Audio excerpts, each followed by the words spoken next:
Hello again, here I am again, and I am ready to read some of the Usborne books, some of the beginners Usborne books.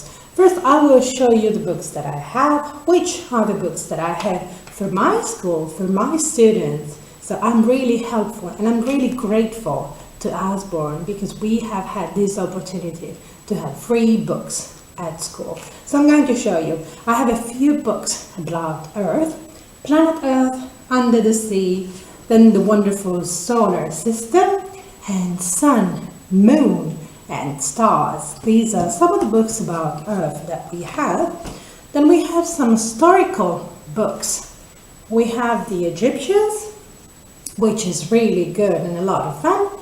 The Romans, these are also very good for teachers, for CLIL modules, which is content and language integrated learning. Then we have ancient Greeks.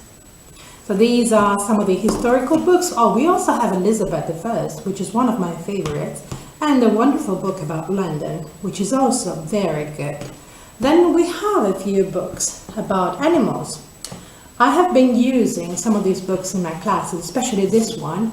I have used this book this year for the second graders, and they were so interested in the story and they liked the illustrations and the images so much. So it's been really an engaging activity.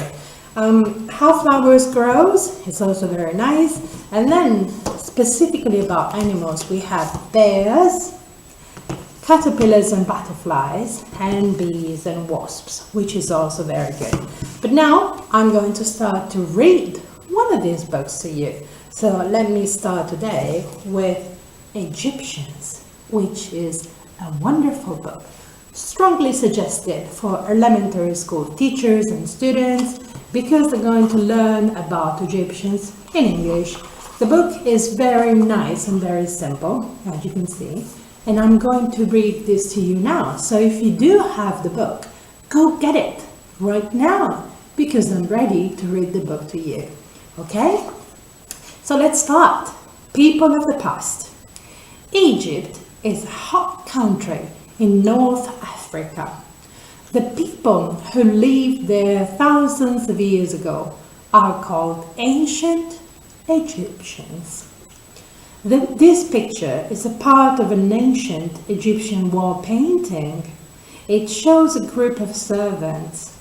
Egyptian paintings often show things from the side, as you can see from this picture. Okay, moving on. River life. The ancient Egyptians built their towns and cities along a river called the Nile. This photograph of Egypt was taken from space. The river and its banks look dark green. This is the River Nile, and this is the Red Sea, as you can see. Have you ever been on holiday on the Red Sea? I think it's really amazing. I think it's actually beautiful. The yellow parts are dry, dusty desert. The Egyptians fished in the river and sailed boats on it. Here you can see a boat, and you can see the river, and the Egyptians are actually fishing in the river. They drank water from it and used it for washing clothes. So water from the River Nile was good for drinking and good for washing clothes, of course. This is an ancient Egyptian model of a boat.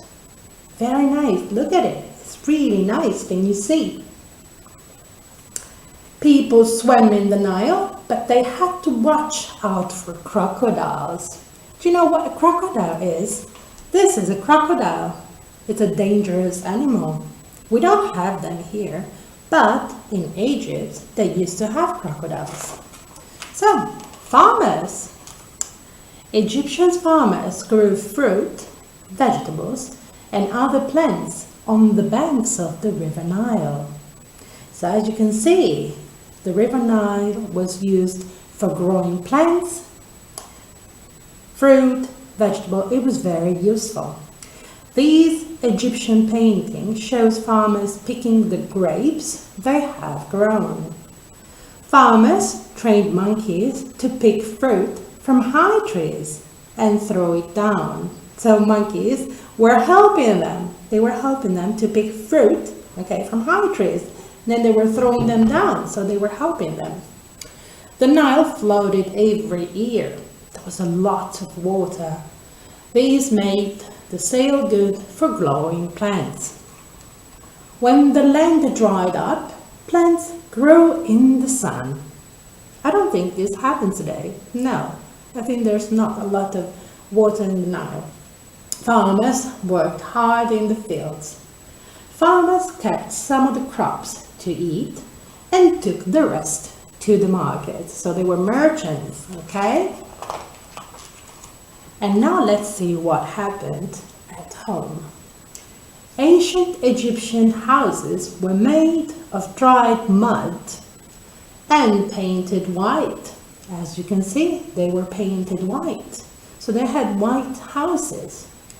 Houses had small windows to keep out the hot sun. It was really hot, just like today, okay? It was really hot. People cooked food and baked bread outside, so they didn't have ovens, okay? Some people had a pool in the garden where they kept fish to eat.